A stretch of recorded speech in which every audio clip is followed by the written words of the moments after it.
In the beginning, the comic strips. There were two kinds of superstars on the funny pages: the colorful characters whose names were emblazoned at the top of the strip, and their creators, whose names were slugged next to them in bold letters nearly as large.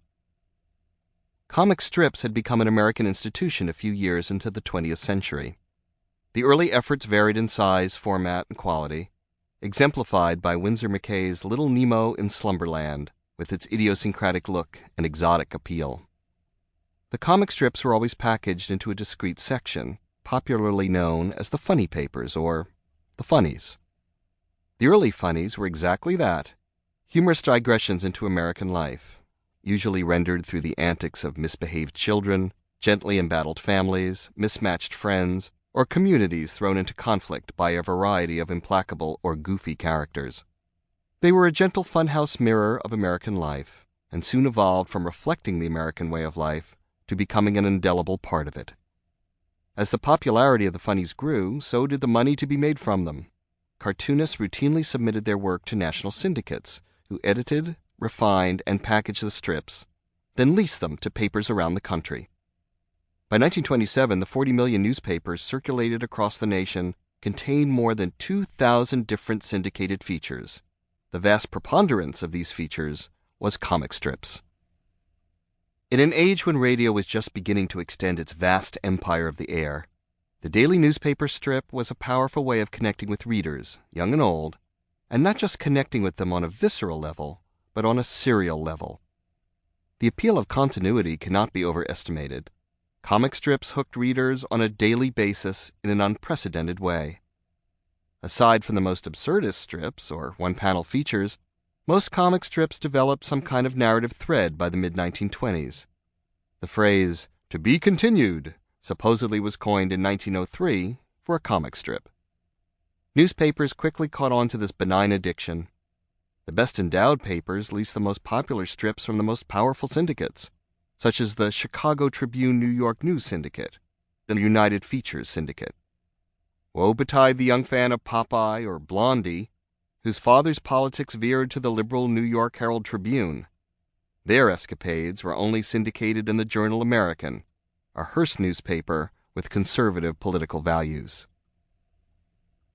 By the mid-1920s, a new kind of feature was added to the daily paper, an innovation whose power exploded exponentially every Sunday in the full-color sections: the adventure strip.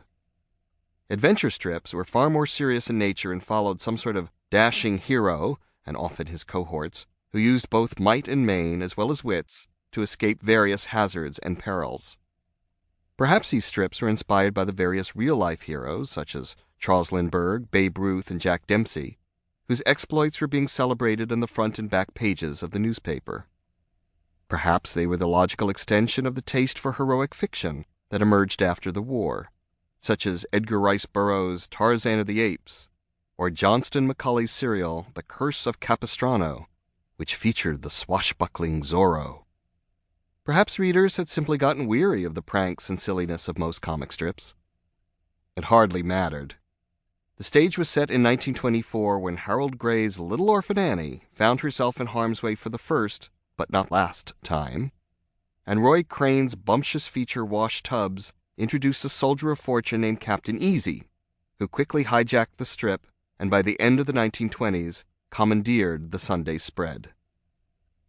In a seemingly impossible coincidence, although maybe not so improbable in a comic strip, two groundbreaking adventure strips debuted on the same day, January 7th, 1929. Buck Rogers, a crudely drawn space opera, was repurposed from the pulp fiction adventures about a World War I veteran who was caught in suspended animation and awakened in the 25th century. Although the outer space antics of Buck and company were to be widely imitated, the more influential strip that landed on the kitchen table with a thump on that cold Monday was Tarzan, consummately drawn by Hal Foster, who, after a brief respite in 1930, continued with the strip until 1937. Transplanting the resourceful ape man from his fictional roots to the graphically exciting world of the comic strip proved to be a natural transition, and set a high watermark for the genre. In 1934, two other cornerstones of adventure strips appeared: Alex Raymond achieved one of the most astonishing trifectas in comics history when, within 2 weeks in January, he debuted 3 separate narrative comic features. The spy strip Secret Agent X9, scripted by, of all people, Dashiell Hammett; Jungle Jim, who buckled his swash, unsurprisingly, in the jungle; and perhaps the most ambitious of all strips, Flash Gordon, about a rugged blonde adventurer who must endure the ultimate alienation effect when he's sent to the planet Mongo to fend off the imperialist mischief of Ming the Merciless. For fans of more down-to-earth adventures, there was the ultimate soldier of fortune narrative, Terry and the Pirates. Created by artist Milton Caniff and drawn in a unique and influential graphic style, the series chronicled a band of heroes across the Eastern Hemisphere.